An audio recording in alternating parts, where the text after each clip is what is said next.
Hello everyone. Difficult time, special time, interesting time.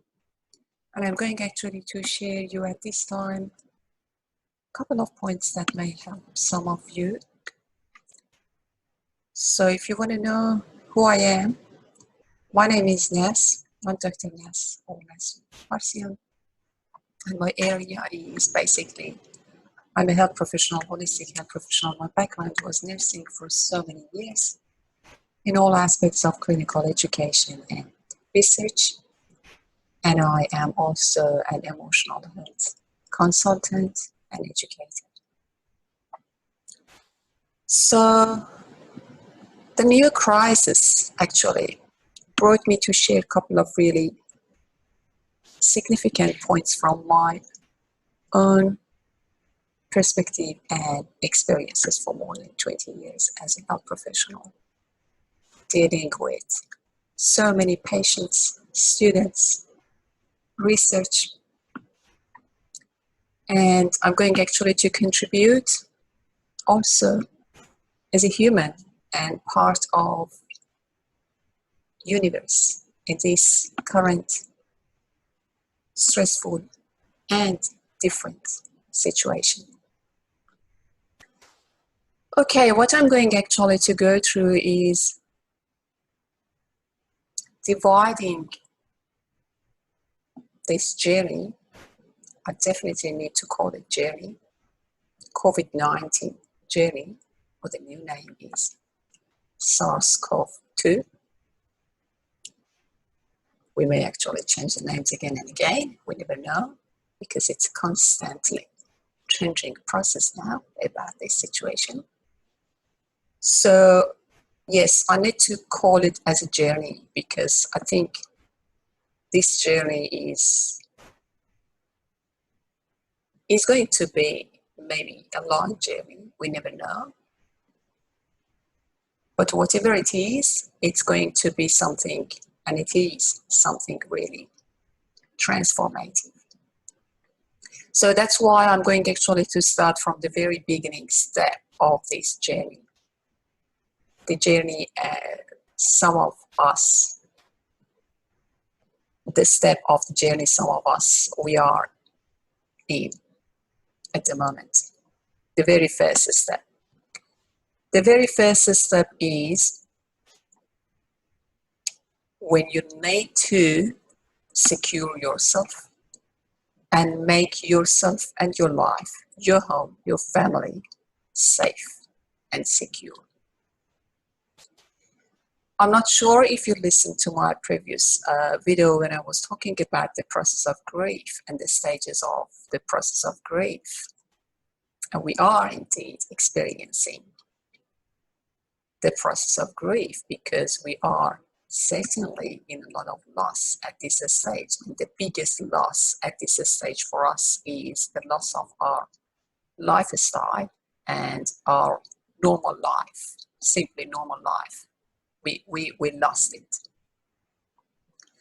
We're just staying at home basically with a lot of chaotic financial situation, social isolation, and some emotional and mental consequences as a result of these changes. So at this stage, we need safety. We definitely need safety. So within the stages of grief, we usually start with denial and then anger, and then we bargain, why me, why it happened. And then we may just get depressed and experience some combination of anger and depression and anxiety. And finally, we get to the situation of acceptance. However, as I mentioned before in the process of grief, these stages are not actually linear. They are not in order, in a line. And we may few times just, go to the last situation and then move to the next one, and again go to the last two stages and move to the next two. So this is constant moving between different stages until we get to the stage of fully acceptance.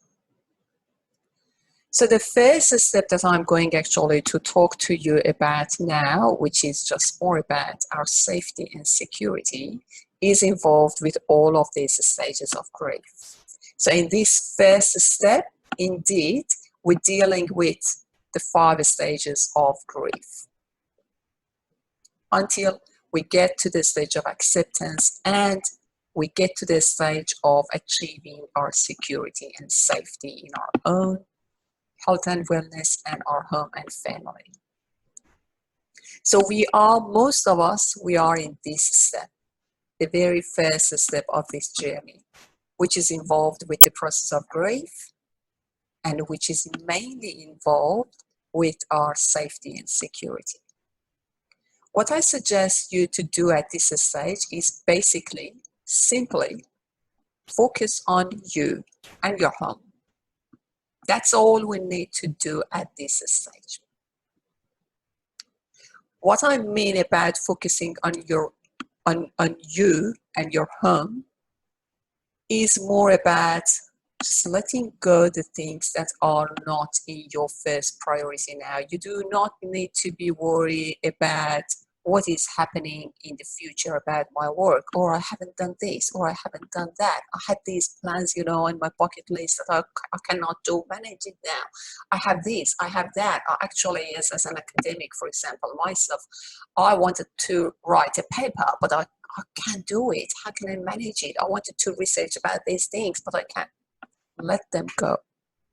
Let them go, because in this first step, all you need is just focusing on you, your body, your emotions, your mind, healthy mind, your family, and all about your family. Adjusting with the financial changes or the social changes happened, and if you feel you need to ask for help. Ask for help. Make your team, make your secure team at this stage. Your secure team starts with your family. So that's a time to make the most fulfilling connections with your immediate family members, with your loved ones. Your partner, your child, your sister and brother, your parents. Just focus on making the best fulfilling connection with them at this stage, because that can help you and them both. Whatever is the problem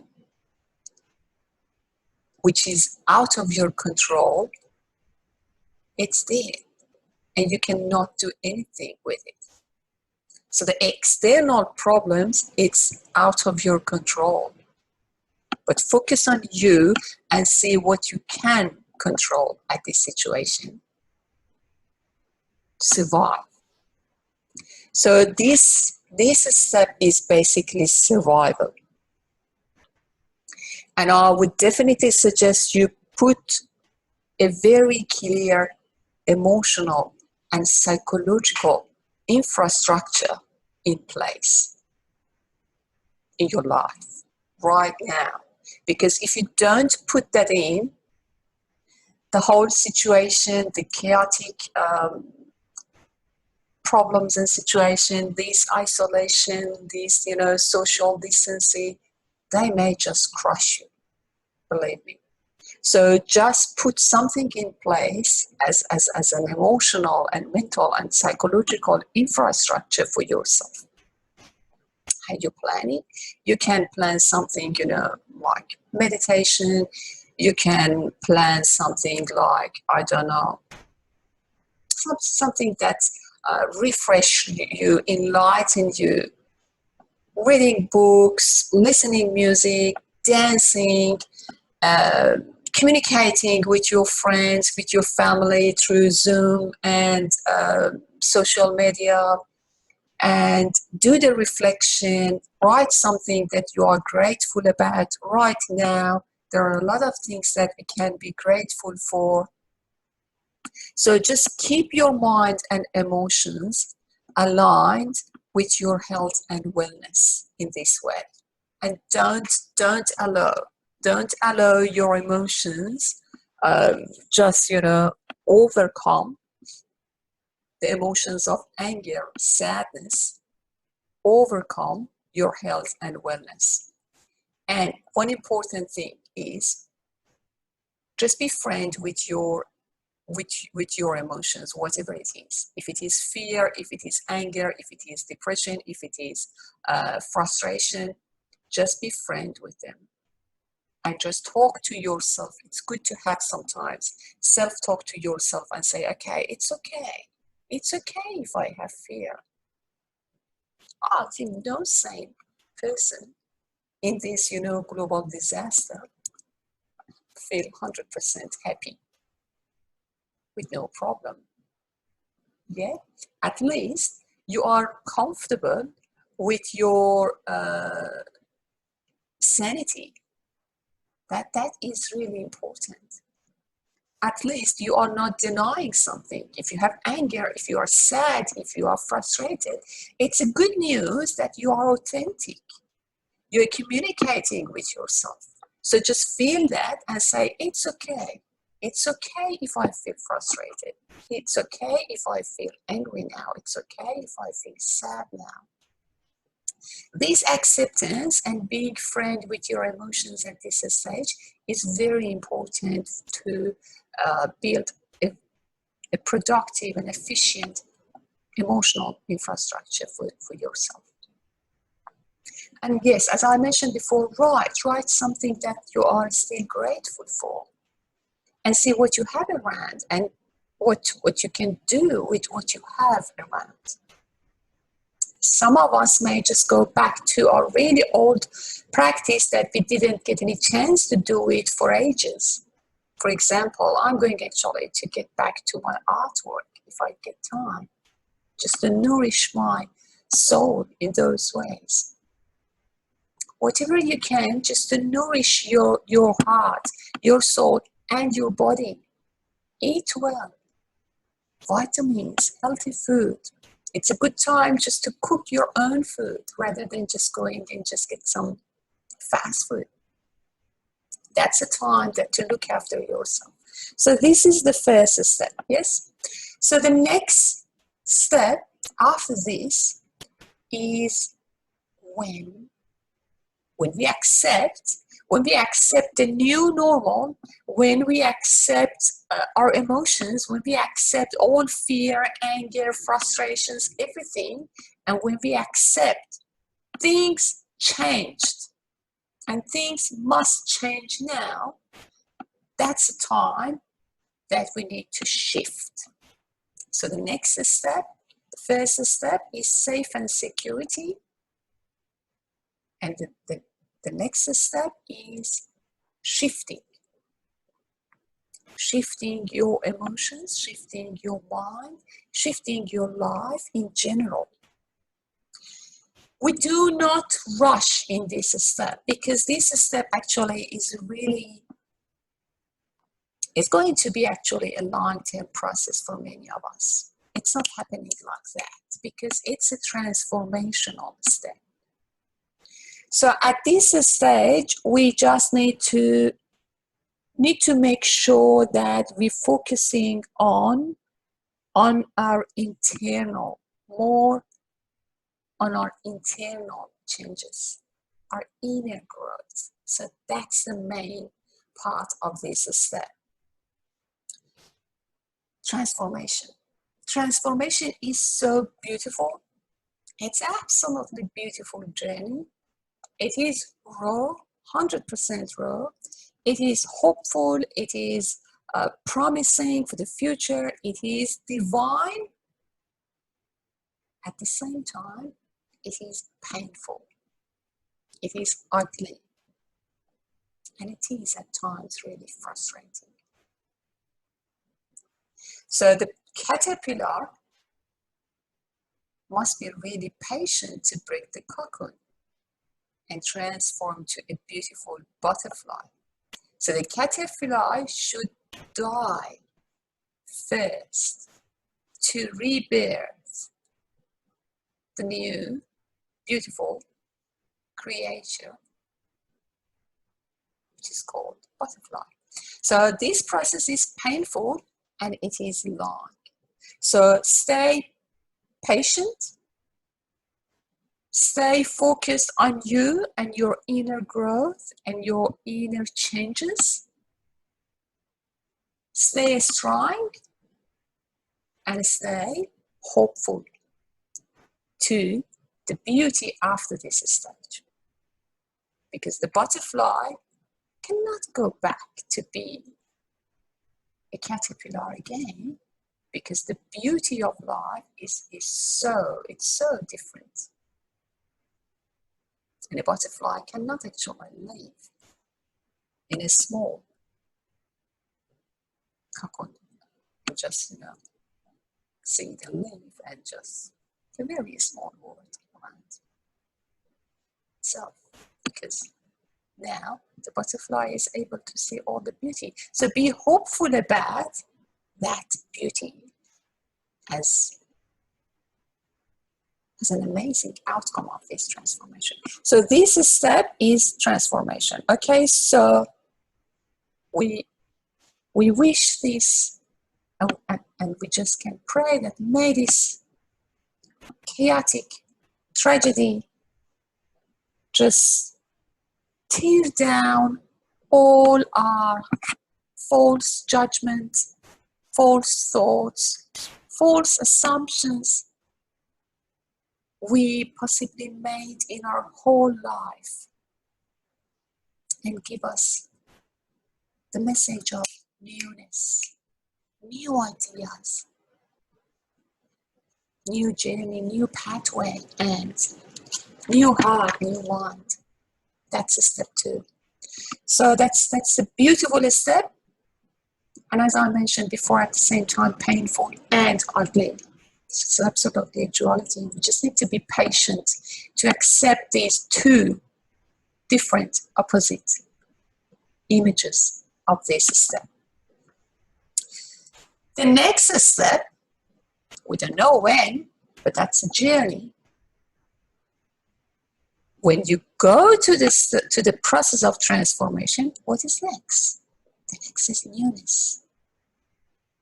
The next is on the other side of your journey, the other side of this, whatever you call crisis or tragedy or whatever story, is you as a creative you, as a new you, as a resilient you, and you start to make a foundation that is so powerful and so strong for your new way of life. So you may change a lot of things. You may change your connections, you may change your job, you may change because that's a real, you actually gone through a wake up. That's a real wake up call for you and your inner side. And you are brave enough to make those changes that you feel they are more aligned with your inner side. But my message for you is this step is only the beginning. It's only the beginning of rebuilding and rebirthing constantly. That's gonna be a constant process. Okay. Excuse me. We are just at the beginning, yeah? Let's just start. Let's just start with a very first step, which is now just feeling the security, feeling safe, and at the same time, maybe many of us already gone through the step of transformation, or we are in the step of transformation. Something is waiting for you. Something really exceptional is waiting for you, which is your new you.